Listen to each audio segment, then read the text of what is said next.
चलो भाई Kirchhoff law की बात करते हैं। तो किरचॉफ लॉ में क्या होगा, नॉर्मली किसी क्लोज सर्किट में देखिए करंट की वैल्यू फाइंड करना, मतलब इन सब चीज़ों के बारे में तो थोड़ा समझ लेंगे। तो ओम्स लॉ के बेसिस पे या उनकी थ्योरी के बेसिस पे हर जगह पॉसिबल नहीं था कि इजीली हम क्या करें, हर एक सर्किट में करंट की वैल्यू को क्या करें, फाइंड आउट कर पाए। लेकिन किरचॉफ लॉ के आने के बाद हर एक सर्किट में, चाहे वह किसी भी कितना भी कॉम्प्लिकेटेड सर्किट क्यों ना हो, उसमें इजीली हर एक सर्किट का हर एक पार्ट में समझ सकते हैं कि कितना करंट क्या करता है, फ्लो करता है। ठीक है, तो नॉर्मल इस चीज़ को समझने का प्रयास करते हैं कि हाँ भाई किरचॉफ लॉ में क्या है। तो सिंगल यहाँ पर देखिए देखा जाए तो 2 रूल है अपने पास, टोटल कितने हैं, 2 लॉज हैं। एक आप कहते हो भाई क्या, तो एक होता है जंक्शन रूल, क्या है, जंक्शन रूल। एक है अपने पास क्या, जंक्शन रूल। सेकेंड वन जो है भाई वो क्या है, तो सेकेंड वन की यदि बात करेंगे तो वो है भाई आपका, बोलो, लूप रूल। एक है जंक्शन रूल और दूसरा क्या है, लूप रूल। भाई यदि इसके पहले आपको ये नहीं आता था तो आज के बाद ऐसा होना ही नहीं चाहिए, फील भी नहीं होगा कि आपको ऐसा लगेगा ही नहीं कि आप सोचो कि ये आपको नहीं आता। हर एक पार्ट, हर एक चीज़ को अच्छे से समझाऊंगा। यदि आपको न्यूमेरिकल नहीं भी आता, यदि कोई प्रोसेस यूज भी करते हो तो इस बार उस प्रोसेस को थोड़ा सा साइड में रख देना। पहले इस टाइप के जो मैं मतलब प्रोसेस बताऊंगा उस प्रोसेस को यूज करने की कोशिश करना। उससे क्या होगा, ईजिली आपका जो क्या है, कोई भी न्यूमेरिकल होगा वो बन जाएगा। हालांकि मैं अभी न्यूमेरिकल नहीं कर रहा हूँ, फिर भी आप ट्राई करोगे तो बनेगा, डेफिनेटली बनेगा, बट वर्क करना, क्योंकि मैं प्रोसेस तो बताऊंगा ही भाई, उसको आपको लूप रूल में या जंक्शन रूल में समझना ही है तो वो समझ जाओगे। तो जंक्शन रूल में नॉर्मली क्या है कि मान लीजिए मैं कहूँ कि अपने पास 2 क्या हैं, वायर है, तो वायर है जिससे डिफरेंट डायरेक्शन से करंट आ रहा है। तो यहाँ पर ये दोनों करंट मिल रहे हैं और फिर यहाँ से मैं इसको डिस्ट्रीब्यूट कर दे रहा हूँ अलग अलग डायरेक्शन में, तो ये हो जाएगा भैया। तो नॉर्मली देखो किरचॉफ रूल में यदि जंक्शन रूल की बात करोगे, किसकी बात करोगे, जंक्शन रूल की। ठीक है, तो हाफ पार्ट में इधर मैं कर देता हूँ, लूप रूल उधर बता दूंगा भाई। ठीक है, तो इसमें देखोगे तो मान लो इधर से करंट कितना आ रहा है, I1 आ रहा है, इधर से करंट कितना आ रहा है, I1, और दूसरा वाला जो आपके पास वायर है इसमें करंट कितना आ रहा है, I2। तो जस्ट इधर आप देखोगे तो करंट कितना आ जाएगा, ठीक है, I3 मान लेते हैं, यहाँ पर मान लेंगे I4 और यहाँ पर कितना बोल देंगे, I5। ठीक है, तो जंक्शन रूल में लिखना होगा तो आप बोल सकते हो किसी जंक्शन पॉइंट पे जो सम ऑफ करंट होता है उसकी वैल्यू कितनी होती है सर, 0। उसकी वैल्यू कितनी होती है, 0। लेकिन मैं देखो टारगेट ऐसे नहीं बताऊंगा, मतलब मैं सीधे मेन पॉइंट पे आके बताऊंगा ताकि आपको यूज करने में ईजी हो। ठीक है, तो I = 0, तो इसमें साइन कन्वेंशन रूल ऐसा लाइक पढ़ना तो वही होगा, लेकिन जो मैं बता रहा हूँ वो बेसिक चीज़ आपको समझ में भी आएगा। तो जैसे आप सोचो कि ये 2 पाइप हैं जिससे पानी आ रहा है, तो ये टोटल पानी यदि 3 पाइप से अलग से कर दिया गया तो जितनी भी पानी आएंगी वो सभी के सभी चले जाएंगी कि नहीं चले जाएंगे। तो बेसिकली इनका जो सम होगा वो इन सम के इक्वल होगा कि नहीं होगा। मतलब इधर सोचो 50 लीटर पानी इन दोनों पाइप से आया और इस पाइप को कनेक्ट किया मैंने आगे जाने के लिए, तो 50 लीटर पाइप पानी आगे भी चला जाएगा ना। तो इसका मतलब ये दोनों मिला के जितना फ्लो कर रहा है वो ये तीनों मिला के फ्लो कर रहा है कि नहीं है। तो आप बोलोगे हाँ सर, तो इसका मतलब ये है कि आप बोल सकते हो कि I1 + I2 की जो वैल्यू है ना वो किसके इक्वल होगी, I3 + I4 + I5। बस भाई ज़्यादा मत सोचो, नॉर्मली इतना लिख लो कि करंट टुवार्ड्स द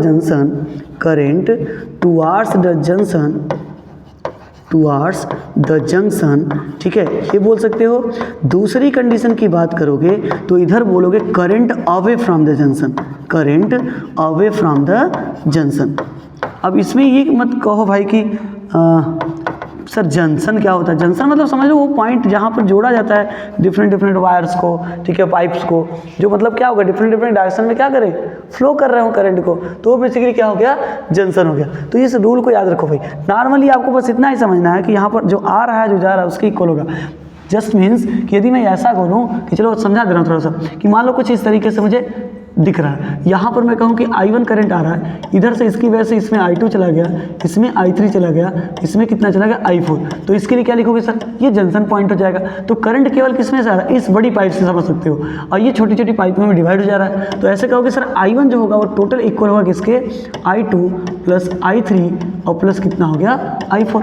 उसका उल्टा भी तो हो सकता है, बस उसका उल्टा क्या हो सकता है कि 3 पाइप से करंट आ रहा है या 3 वायर से क्या हो रहा है, करंट आ रहा है, ऐसा देखने मिल रहा है, लेकिन एक पाइप से चला जा रहा है। मतलब ये मैं कहूँ कि I1 है, ये I2 है और ये कितना है, I3, और इससे बाहर निकल जा रहा है कितना, I4। ठीक है, तो इस केस में क्या करेंगे, सॉरी ये वाला पोर्शन थोड़ा सा उल्टा कर देते हैं। मैं जो समझाना चाह रहा था कि यहाँ पर करंट का डायरेक्शन जंक्शन की तरफ बोलते हैं, इधर बोलते हैं जंक्शन की तरफ, तो ये I3 हो गया और ये जंक्शन से दूर कितना हो गया I4। ठीक है सर, क्लियर है क्या? तो नॉर्मली यहाँ पर देखो जंक्शन की तरफ कौन कौन से करंट लेके जा रहे हैं, I1, I2 और I3। तो इस केस में टोटल टुवार्ड्स द करंट क्या होगा, टुवार्ड्स द जंक्शन क्या होगा करंट, तो आप बोलोगे sir I1 plus I2 plus क्या हो जाएगा I3, और ये किसके इक्वल हो जाएगा सर, I4 की, किसके इक्वल हो जाएगा I4। ठीक है, तो नॉर्मली आपको जो क्या मिलेंगे, नॉर्मली आपको जो सर्किट मिलेंगे उस सर्किट में क्या होगा, मैक्सिमम 2 या 3 ऐसे वायर कनेक्टेड होंगे। फिर मान लो सोचो यहाँ तरफ पे कितना है I1 और इधर कितना चला गया I2। ठीक है, इसमें का करंट मुझे निकालना है। अब वो करंट इधर भी हो सकता है, इधर भी हो सकता है, तो कोई एक डेफिनेटली करंट मान लो मुझे भी नहीं भी पता है, मुझे इसमें करंट का डायरेक्शन नहीं पता है। ठीक है, तो हम क्या करेंगे, ये कोई भी स्पेसिफिक डायरेक्शन नहीं देने की जरूरत है, आप एक कोई भी डायरेक्शन ले लो। जैसे मान लो आपने कह दिया ऐसे, तो ये मान लो करंट कितना है I3 है, ये करंट कितना है I3, ये हमें नहीं पता था, ऐसे निकालना है। तो इस केस में कोई भी एक डायरेक्शन मान लोगे, ये ऊपर नीचे, हालांकि सॉल्व करने के बाद जो आना चाहिए वो सही आएगा, आप टेंशन नहीं लोगे। नहीं पता है, 2 वायर में पता था, तीसरे वायर में करंट डायरेक्शन गिवन ही नहीं है या समझ नहीं आ रहा किधर ले, तो जस्ट आपको क्या करना है, चाहे ऊपर चाहे नीचे, भाई इसको ऊपर, ये मत सोचना सर ऊपर लेने से तो वैल्यू अलग, नीचे लेने से अलग, क्योंकि एक तरफ फिर प्लस करना होगा, दूसरी तरफ, उससे मतलब नहीं है भाई। फाइनल आंसर जो आएगा आपका सही आएगा, क्योंकि रूल यही बोलता है, रूल के करस्पॉन्डिंग आप वर्क करो, कोई दिक्कत नहीं होने वाला। तो नॉर्मली यहाँ पर क्या होगा, अभी मैंने I3 को नीचे ले लिया, तो जंक्शन ये बना, तो जंक्शन की तरफ से कौन कौन सा करंट आ रहा है सर, जंक्शन की तरफ कौन कौन सा करंट आ रहा है, तो बोलोगे सर जंक्शन की तरफ तो अकेला एक ही करंट आ रहा है, वो क्या नाम है उसका, बोलो, जंक्शन की तरफ एक ही करंट आ रहा है और उसका नाम क्या है सर, उसका नाम है, देखा जाए तो I1। क्या नाम है सर, I1 करंट। जा कौन कौन है भाई, तो I2 भी चला जा रहा है और क्या चला जा रहा है, I3 भी चला जा रहा है। तो बेसिकली I3 की जो वैल्यू यहाँ पर आएगी ना, वो कितनी हो जाएगी, I1 minus I2, I1 minus क्या हो जाएगा I2। अरे समझ आई कि नहीं बात, बोलो, बात समझ में आई क्या?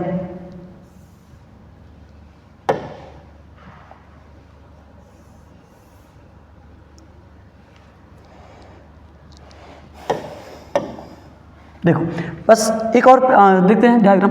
जैसे मान लो फिर मैं कहूँ कि यहाँ पर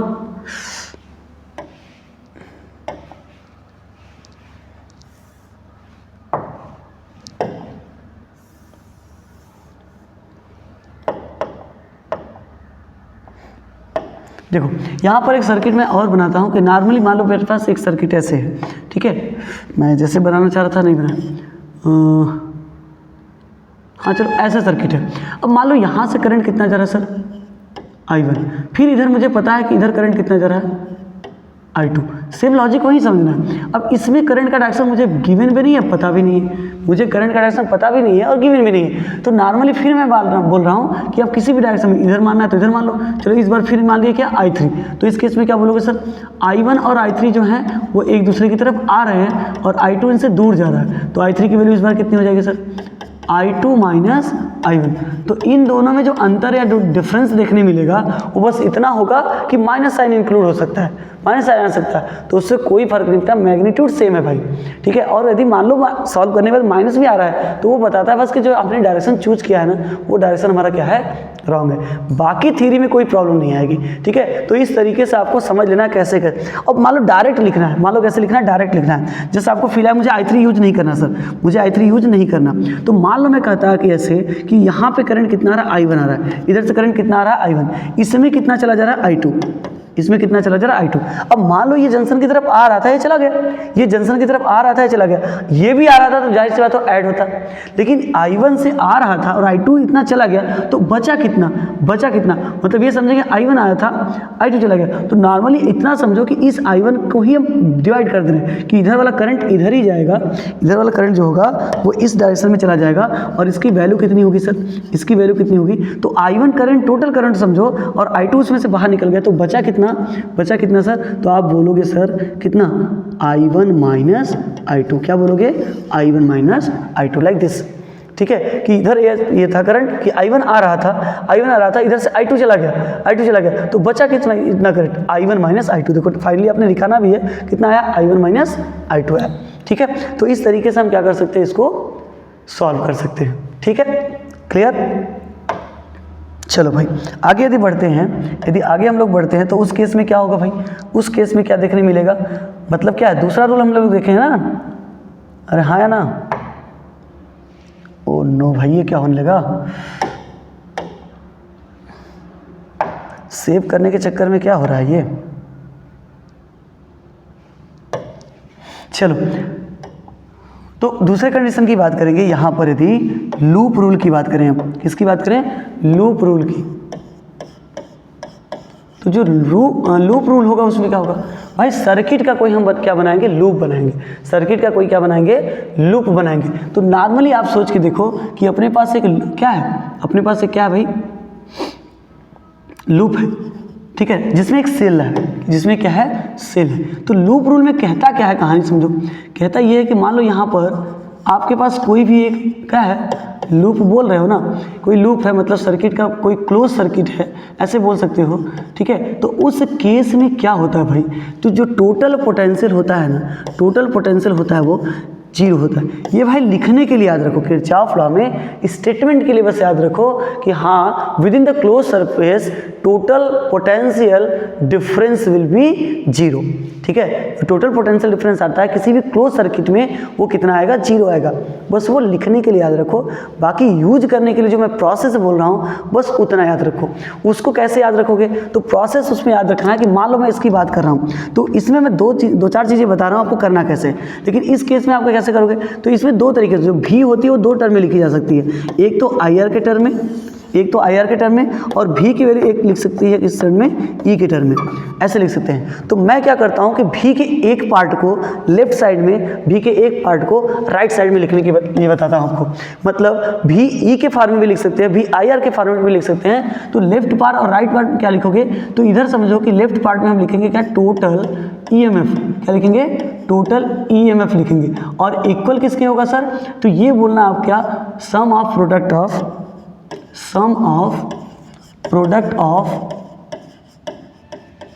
ऑफ क्या, करंट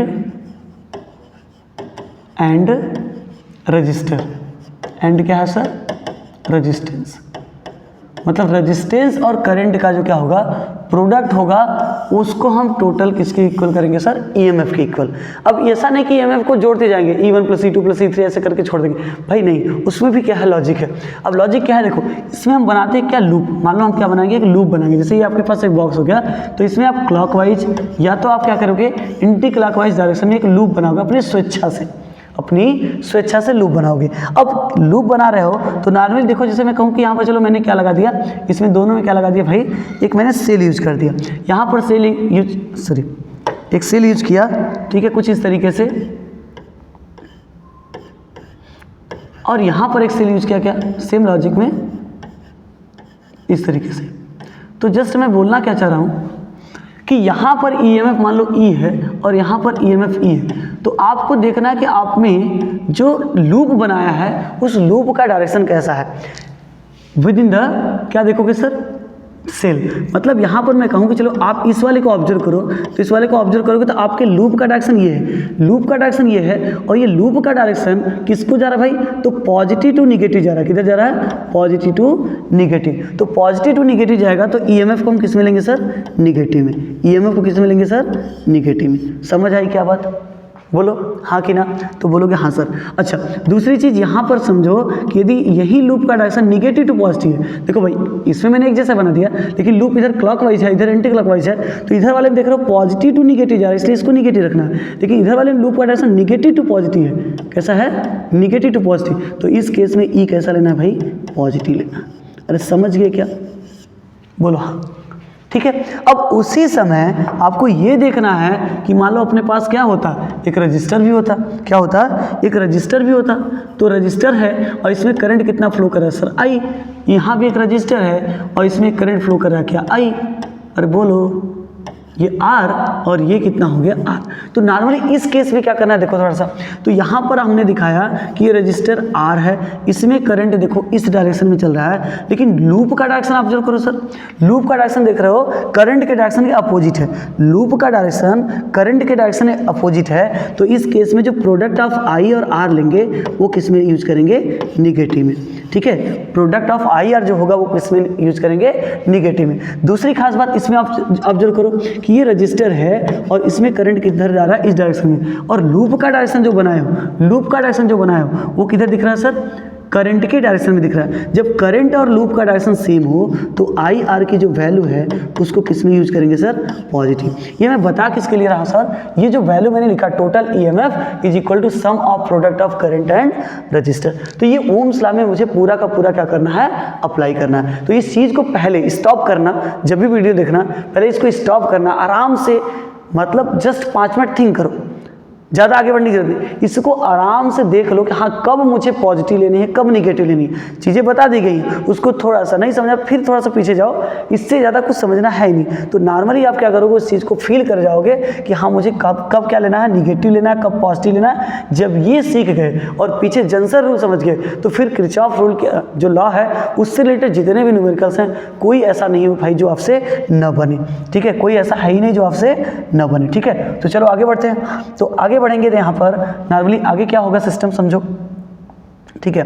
तो इस चीज़ में मैं एक और एक्सप्रेस कर देता हूँ कि मैं थोड़ा कॉम्प्लिकेटेड हो, ये तो सिंपल सा दिख रहा था, तो कॉम्प्लिकेटेड यदि आपके पास डायग्राम है या सर्किट है तो उस केस में कैसे करोगे। जैसे नॉर्मली मैं बोलूँ कि मान लो अपने पास दो क्या है, अपने पास दो सेल्स हैं, ठीक है, एक ये हो गया और दूसरा वो, लेकिन यहाँ पर एक रेजिस्टेंस मैं मान ले रहा हूँ R1 है और यहाँ पर एक रेजिस्टेंस कितना है R2, दो रेजिस्टेंस लगे हुए हैं, ठीक है, ये हो गया। अब इसका EMF मान लेते हैं E1 है, इसका EMF कितना है E2। अभी इंटरनल रेजिस्टेंस की बात नहीं करनी, अभी इंटरनल रेजिस्टेंस की बात नहीं करनी। तो नॉर्मली देखो करंट किसी एक की वजह से, ये पूरा लूप में करंट किसी एक की वजह से जाएगा, या तो इसकी वजह से या तो इसकी वजह से। आप कभी ये मत सोचना, मैंने बता दिया आपको स्टार्टिंग में कि एक डिस्चार्जिंग चार्जिंग कंडीशन हो सकता है भाई, तो किसी सेल से यदि करंट निकल रहा है तो आप सोचो सर पॉजिटिव से यहाँ भी निकलेगा, पॉजिटिव भाई दोनों कहाँ मिल के जाएंगे, किसको आप सेटिस्फाई करेंगे, इधर तो नहीं होगा। तो इसमें यदि इसका इस डायरेक्शन में ले लिया तो इस सर्किट में पूरे लूप में डायरेक्शन क्या रहेगा, यही रहेगा। तो ये लेना क्या है भाई, गलत है इसके करस्पॉन्डिंग, लेकिन यदि इधर की तरफ कर दिए, यदि ऐसा कर दिए तो ये लेना गलत होगा। समझ में आई क्या बात, मतलब अभी एक सिंगल लूप है तो इस केस में यहाँ पर जो करंट का डायरेक्शन है वो यही रहेगा, वो चेंज नहीं होगा। हाँ लेकिन नीचे यदि मैं कुछ कहता और भी हो जाता, मेरे पास एडिशनल हो जाता सर्किट, तो मे भी ये चांसेस सही है, क्योंकि अब चांसेस है कि ये दोनों करंट यहाँ पर आके मिल के थर्ड वायर में जो जाएंगे वो बढ़ा देंगे वायर को, मतलब उसके रेजिस्टेंस को, ठीक है, सॉरी रेजिस्टेंस नहीं, मतलब डायरेक्शन ऑफ करंट को मैनेज कर लेगा। तो नॉर्मली जैसे मैं इस सर्किट को और कंप्लीट कर दे भी देता हूँ कि चलो एक रजिस्टर मैं इधर भी कर देता हूँ और इसमें दिखा दे रहा हूँ कितना है ये R3, तो इसमें करंट कितना जाएगा पता नहीं, ठीक है, पता नहीं का मतलब ऐसा नहीं कि पता नहीं भाई, वो हम लोग चेक करेंगे, मतलब आगे जैसा भी होता जाएगा वैसे करते जाएंगे। तो नॉर्मली अभी देखो सर कि यहाँ पर मान लेते हैं इसकी वजह से जो करंट आ रहा है वो कितना I1 और इसकी वजह से जो करंट आ रहा है वो कितना I2।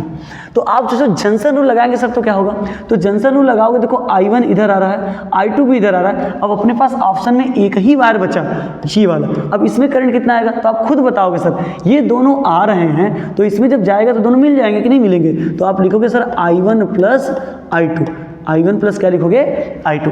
कर तो ये सकते थे कि I3 मान लें, लेकिन I3 मानने से थोड़ा सा इक्वेशन बढ़ेगा, तो इसलिए मैं जो बनाया लास्ट में उस चीज़ को समझ जाओगे, तुरंत I1 प्लस I2 के फॉर्मेट में लिखो, इधर से I1 आया इधर से I2 आया, तो इन्हें जब दोनों मिल जाएंगे तो कितना हो जाएगा I1 प्लस I2, बोलो हाँ या ना, हाँ ठीक है।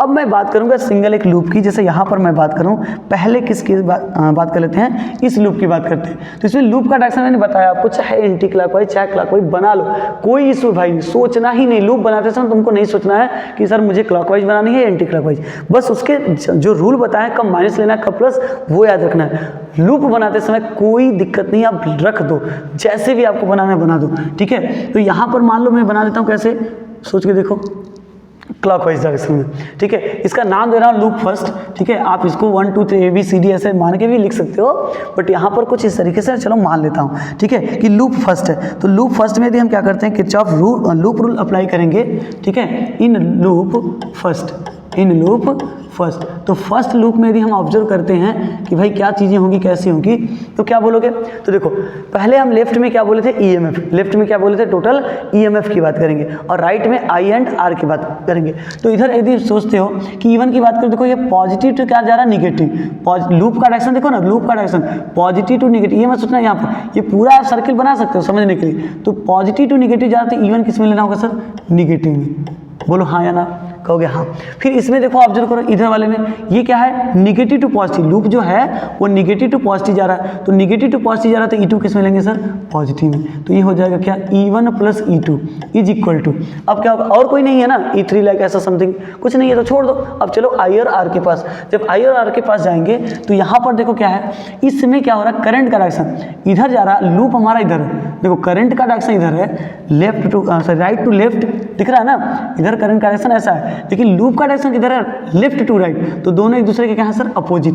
जब अपोजिट है तो बताया तो दोनों का प्रोडक्ट किसमें लेंगे, निगेटिव में। तो माइनस कितना लिखेंगे सर, I1 और R1, क्या लिखेंगे, माइनस I1 और R1। फिर आ जाओ नीचे वाले पोर्शन में, क्योंकि और भी जगह तो है नहीं, इधर भी हो सकता था, नहीं है तो क्या कर सकते हैं, अपना क्या जा रहा है भाई। तो इस केस में यदि आप इधर बनते हो, देखो बनाते हो, तो यहाँ पर लूप का डायरेक्शन देखो इस डायरेक्शन में, करंट का डायरेक्शन भी इधर ही है, दोनों का डायरेक्शन क्या है सर, सेम है, इस डायरेक्शन में और ये भी इस डायरेक्शन में है, तो दोनों सेम डायरेक्शन में, तो इनका प्रोडक्ट किस में लेंगे, पॉजिटिव में। तो आप बोलोगे सर कितना हो जाएगा, I2 R2, ये हमारा हो जाएगा इक्वेशन फर्स्ट। ये क्या हो जाएगा, इक्वेशन फर्स्ट। समझ गए क्या? यदि मैं लूप सेकंड की बात करूं, ये हो गया, वैसे इसको मतलब सॉल्व करना, जैसे वैल्यू हो गई तो उसको हम क्या करेंगे, सिंप्लीफाई करेंगे, तो जिस भी तरीके से होगा उसको सॉल्व करेंगे। तो अभी फिलहाल हम तो क्या करें, कॉन्सेप्ट समझ रहे हैं। तो लूप सेकंड की बात करोगे, इसकी बात करो लूप सेकंड। अब इसमें लूप तो बनाया नहीं है सर, तो लूप बना दो, अपना क्या जा रहा है भाई। अब इसमें देखो क्लॉकवाइज बनाते हैं, आप बोलोगे सर एंटी क्लॉकवाइज बनाओ, कुछ भी बना लो भाई, उसमें इशू देखो कोई है नहीं, ठीक है। क्लॉकवाइज इधर भी ले लेते हैं। अब लूप सेकंड में आओगे, तो लूप सेकंड में देखो एक ही ईएमएफ है, मतलब सेल हमारे पास केवल कितने हैं, एक, वो भी कौन सा, E2। तो E2 में क्या दिख रहा है मुझे, देखो इस लूप का डायरेक्शन देखो पॉजिटिव टू निगेटिव, कैसे दिख रहा है, पॉजिटिव टू निगेटिव, तो इसलिए इसको किस में लेंगे, निगेटिव में। किस में लेंगे सर, निगेटिव में। तो माइनस क्या हो जाएगा सर, E2, माइनस क्या हो जाएगा, E2। क्यों, क्योंकि प्लस से किधर जा रहा है, माइनस की तरफ। तो पीछे मैंने बताया कि प्लस से माइनस जाएगा, माइनस से प्लस जाएगा, तो कैसे करना है, माइनस से प्लस लूप दिख रहा होगा तो प्लस लेंगे, और यदि प्लस से माइनस दिख रहा तो माइनस लेंगे। तो अभी इधर क्या दिख रहा है, प्लस से माइनस की तरफ, तो E2 किस में जाएगा, माइनस। अब इसमें देखो लूप का डायरेक्शन इधर है, लूप का डायरेक्शन जो नीचे वाले पोर्शन है इस तरफ से, करंट का डायरेक्शन इधर है, मतलब दोनों अपोजिट है। लूप का डायरेक्शन किधर जा रहा है, लेफ्ट टू राइट, और करंट का डायरेक्शन राइट टू लेफ्ट, तो दोनों अपोजिट हुए, तो इन दोनों का प्रोडक्ट किस में लेंगे, निगेटिव, मतलब माइनस I2 इंटू क्या हो जाएगा सर, R2, ठीक है। अब इस वाले में देखो लूप का डायरेक्शन और करंट डायरेक्शन, तो लूप का डायरेक्शन किधर है, इसमें नीचे वाले पोर्शन में, तो आप बोलोगे सर राइट टू लेफ्ट, किधर है, राइट टू लेफ्ट, लेकिन करंट का डायरेक्शन लेफ्ट टू राइट। अभी दोनों कैसे हैं, अपोजिट डायरेक्शन में, यही करंट आ रहा है भाई ना, ये करंट ही तो आगे ऐसे बढ़ेगा, तो लूप का डायरेक्शन इधर, करंट का डायरेक्शन इधर, दोनों एक दूसरे के कैसे हैं, अपोजिट डायरेक्शन में, इसलिए इनका प्रोडक्ट फिर लेंगे तो किसमें लेंगे, निगेटिव में। तो माइनस क्या कर लेंगे, I1 प्लस I2, करंट कितना है sir, I1 plus I2, I2 कितना हो जाएगा, R3। ये हो जाएगा इक्वेशन सेकंड। अब इन दोनों को हम सॉल्व करेंगे, on solving equation first and second we will find, will लगा देना भाई, we will find the required values, जो भी रिक्वायर्ड वैल्यू होंगी, ठीक है, उसको हम क्या कर लेंगे, फाइंड कर लेंगे, ठीक है, इन दोनों को सॉल्व करने के बाद, ठीक है। अब मान लो आपने ऐसा किया, आपको डायरेक्शन गिवन था तब तो ठीक है, नहीं गिवन है तो भाई अपने माइंड को बस आराम से बस सोचो क्या बोले थे सर ने ये बोला था कि जंक्शन का डायरेक्शन जो लूप का डायरेक्शन है वो कैसे भी ले सकते हैं, ऐसे तुम्हारे मन में करंट का डायरेक्शन जैसे आप वैसे ले लो, लेकिन रूल अप्लाई करते समय गलती मत करना। जंक्शन रूल जैसे बताया गया उसको अप्लाई करो, लूप रूल जैसे बताया गया उसको अप्लाई करो। बाकी रही बात करंट का डायरेक्शन सर कैसा लें, लूप का डायरेक्शन कैसा लें, तो तुम्हारे माइंड में जो क्लिक कर रहा है उसको लेते चलो, फिर सॉल्व करो। मान लो बाय द वे यदि आपको ऐसा करते समय ये फील आया कि सॉल्व करने के बाद जब आई की वैल्यू आ रही है वो निगेटिव आ गई, मान लो आई की वैल्यू कैसी आ गई, निगेटिव, तो आई की वैल्यू जो निगेटिव आएगी ये इंडिकेट करेगा, it indicates that the direction of current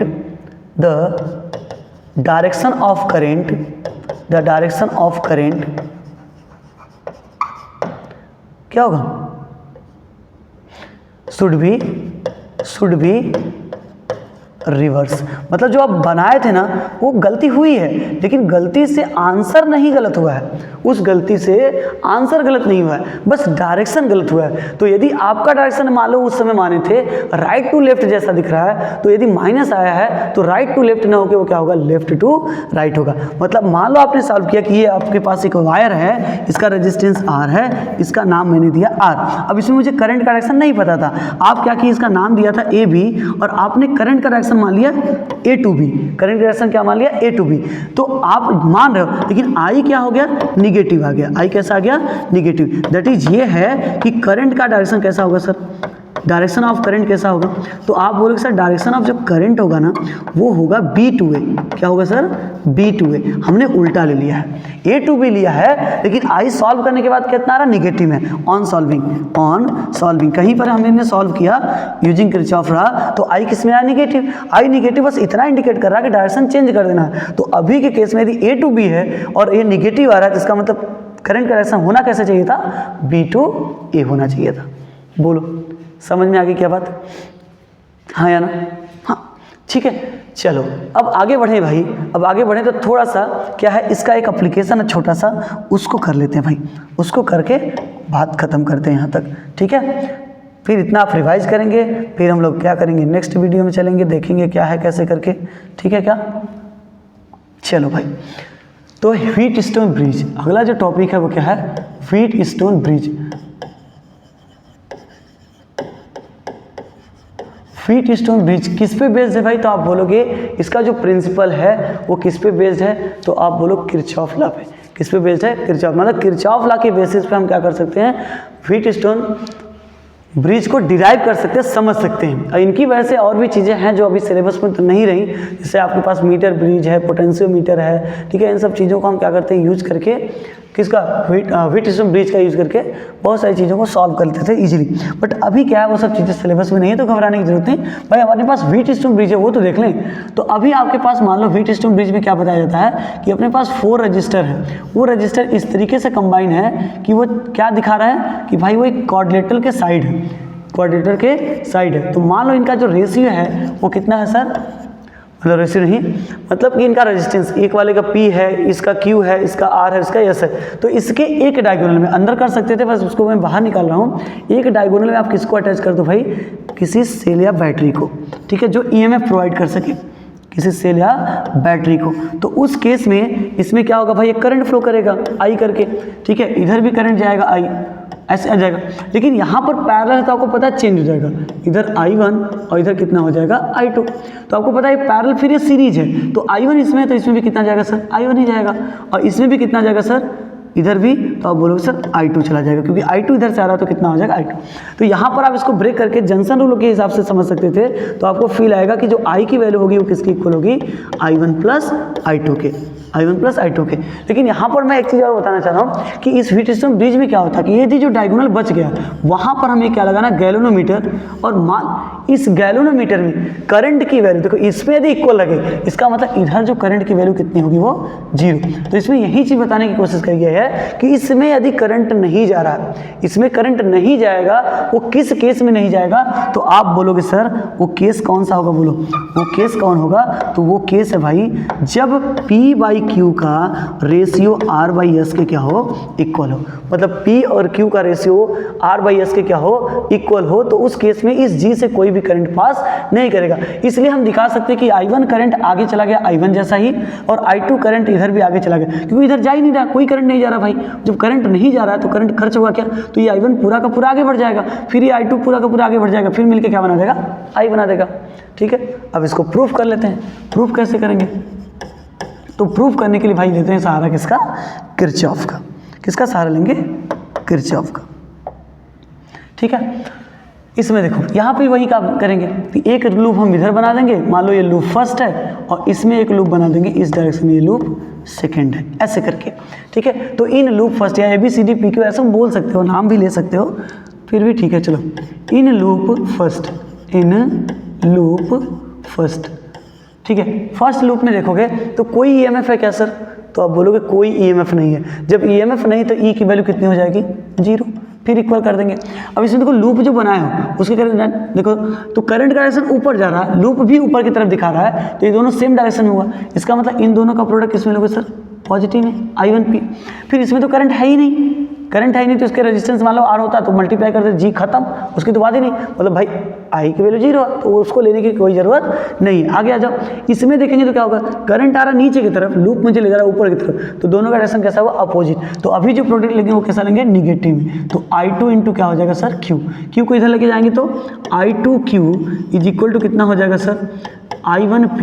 ये कितना हो जाएगा? I1P। इसे कर देंगे इक्वेशन फर्स्ट, इसे क्या कर देंगे? Equation first. अब हम बात करेंगे इन लूप सेकंड, इसकी बात करेंगे in loop second, in loop second. अब सेकंड लूप की बात करोगे तो उस केस में क्या होगा सर? यहाँ पर आओ तो फिर लूप बनाओ ना, इधर भी ईएमएफ नहीं है, इधर भी ईएमएफ नहीं, तो क्या होगा? 0 से स्टार्ट करेंगे, 0 इज इक्वल टू, अब यहाँ पर क्या है देखो, करंट I1 और रेजिस्टेंस R, और लूप का डायरेक्शन देखो, करंट का डायरेक्शन और लूप का डायरेक्शन, करंट नीचे की तरफ दिख रहा है, लूप का डायरेक्शन भी नीचे इंडिकेट कर रहा है, दोनों सेम डायरेक्शन में हुए, तो इसलिए इन दोनों का प्रोडक्ट किस में लेंगे? पॉजिटिव में। तो I1 इंटू कितना हो जाएगा? R। फिर इधर देखो, करंट ऊपर जा रहा है, लूप हमारा नीचे आ रहा है, तो इन दोनों का प्रोडक्ट किस में लेंगे आप इस बार? निगेटिव, क्योंकि दोनों का डायरेक्शन कैसा है सर? अपोजिट। तो इसका मतलब यहाँ पे कितना हो जाएगा? माइनस का I2S। अब I2S को इधर भेज दो तो माइनस है तो प्लस हो जाएगा, I2S is equal to I1R। मतलब टारगेट ये करना कि भाई I1 एक साइड दिखे और I2 एक साइड। तो देखो इसमें I2 लेफ्ट था तो इधर भी I2 लेफ्ट कर लिया, I1 राइट है तो इधर भी क्या होगा? राइट हो गया। अब डिवाइड कर देंगे on dividing equation first, on dividing equation first by equation second, we get. यदि ऐसा है तो डिवाइड करो भाई, जब डिवाइड करोगे तो क्या मिलेगा बताओ? तो आप बोलोगे sir I2Q divide by I2 कितना है भाई? ES इज इक्वल टू, इधर क्या है राइट साइड में, तो I1P डिवाइड बाई कितना है सर? I1R। ठीक है क्या? तो देखो I2 से I2 कैंसिल, I1 से I1 कैंसिल, तो Q by S is equal to कितना आ जा रहा है? P by R। R को ऊपर भेज दो, Q को नीचे, तो R by S is equal to कितना हो जाएगा? P by Q। या इसी को मैंने उधर जो लिखा था वो कैसे था? P बाई Q, बस पहले लिखा है सर, तो P by Q is equal to कितना आ गया? R by S। ये हो गया भाई हमारा क्या? पूरा का पूरा डेरिवेशन। समझ में आ गई क्या बात? बोलो सर। मतलब ये हमारा हो गया क्या? बोलो, व्हीटस्टोन ब्रिज। तो इसका भी डेरिवेशन आप याद रखेंगे। नॉर्मली उस सर्किट में भूल जाएंगे उसको जब कभी हमें दिखा कि इसका रेशियो इसके साथ, फिर इसका रेशियो इसके साथ, दोनों आपस में इक्वल है, तो इसका कोई महत्व नहीं है। अब अल्टरनेट कर सकते हो, जैसे P का रेशियो R के साथ भी लोगे तो Q का रेशियो S के साथ लेना, एक तरफ से स्टार्ट करना। P का R के साथ लिए तो फिर इन्हें कि इधर से कर लिए, P से R का लिए तो Q का किसके साथ लेंगे? S के साथ। जैसे देखो P का R के साथ P बाई R लिखा था, फिर Q बाई S, तो ठीक है। फिर ऐसे भी ले सकते हो, R by P is equal to S by Q, ऐसे हो सकता है। बट ऐसा नहीं कि रैंडमली कुछ भी ले लें, मन में आया तो नहीं भाई, ऐसा नहीं करना। ध्यान से देख के करना है कि यदि इसे ऊपर से स्टार्ट करो तो दोनों बार ऊपर से स्टार्ट करना। P by Q is equal to R by S, दोनों लेफ्ट साइड से स्टार्ट करो तो दोनों को लेफ्ट साइड से स्टार्ट करना। P by R is equal to Q by S, right side से स्टार्ट करो तो R by P is equal to S by Q। मतलब ऐसा बनेगा वो इक्वल हो, तब के केस में कहेंगे जो अंदर जो ब्रिज जैसा बना है उस ब्रिज पर कोई भी करंट पास नहीं करेगा। ठीक है सर, समझ आ गई क्या बात? ठीक है, तो इतनी चीज़ें आप क्या करेंगे? अच्छे से रिवाइज करेंगे भाई। ठीक है, और आप चाहो तो अभी मतलब कुछ न्यूमेरिकल्स यदि आपके मन में आ रहा है कि हाँ सर तैयार करें कि नहीं तैयार करें, तो आप करते जाओ भाई, ऐसी बात नहीं है। ठीक है, बट मैंने बोला ना पूरे लेवल तक, अच्छे लेवल तक क्या करेंगे? न्यूमेरिकल प्रैक्टिस करेंगे। यदि आपको कॉन्सेप्ट समझ में आ गया हो, यदि नहीं भी न्यूमेरिकल आ रहा होगा तो मैं आप गारंटी दे रहा हूँ, बेसिस बना के रखना। जो क्वेश्चन तुम सोच रहे हो कि 5 मिनट हो जाए, उसको 15 मिनट में करो, लेकिन आराम से करो। फाइनली एक क्वेश्चन करने की कोशिश करो, एक क्वेश्चन होगा, देन धीरे धीरे सब क्वेश्चन ईजिली, और टाइम भी कम लेना स्टार्ट हो जाएगा। ठीक है, कम टाइम में आप अच्छे से सॉल्व कर पाओगे। ठीक है, तो कोई प्रॉब्लम नहीं होनी चाहिए भाई, प्रैक्टिस आप करते रहेंगे। ठीक है, लैगिंग हो चुकी है एक दिन की, कोई बात नहीं भाई। नेक्स्ट डे मतलब जस्ट लाइक जब संडे आएगा तो संडे को हम कोशिश करेंगे 2 वीडियो अपलोड करने की बात। ठीक है, अभी इधर हुआ है कि स्प्लिटिंग हो चुका था, इस लेक्चर को भी कंबाइन कर पाऊंगा कि नहीं पता नहीं, वो तो आप वीडियो में देख के समझ जाओगे। अलग अलग जगह गया होगा तो ठीक है, नहीं तो मे भी हो सकता है कि 2 पार्ट में जाए, बट दोनों साथ में ही हो जा सकता है 1-2 घंटे के इंटरवल में। ठीक है, अदरवाइज क्या होगा, साथ में यदि मर्ज कर पाए, दोनों को एक साथ कर पाए, देन हम क्या करेंगे? अपलोड कर देंगे साथ में। अदरवाइज अलग अलग टाइम पर थोड़े से टाइम के गैपिंग के बाद आपका दूसरा भी लेक्चर रिकॉर्ड करेंगे। मतलब यहाँ तक पहुँचने में टाइम लग सकता, हो सकता है 2 पार्ट में फिर चल जाए। मतलब दो एक्चुअली में 2 पार्ट बोला था, वो 3 पार्ट में हो चुका है, ठीक है। रीजन क्योंकि बीच में थोड़ी सी मिसअंडरस्टैंडिंग की वजह से सर ने क्या किया, वीडियो को आपका बोलो पॉज करने की बजाय उन्होंने डन कर दिया, मतलब वहीं पे रिकॉर्डिंग बंद हो गई थी, ठीक है। तो नो इशू भाई, मिलेंगे हम नेक्स्ट डे फुल एनर्जी के साथ, पूरी टॉपिक को अच्छे से क्या करेंगे, रिवाइज करेंगे, ठीक है, और रिजल्ट धमाकेदार लाएंगे भाई, ठीक है। तब तक के लिए बाय बाय, थैंक यू।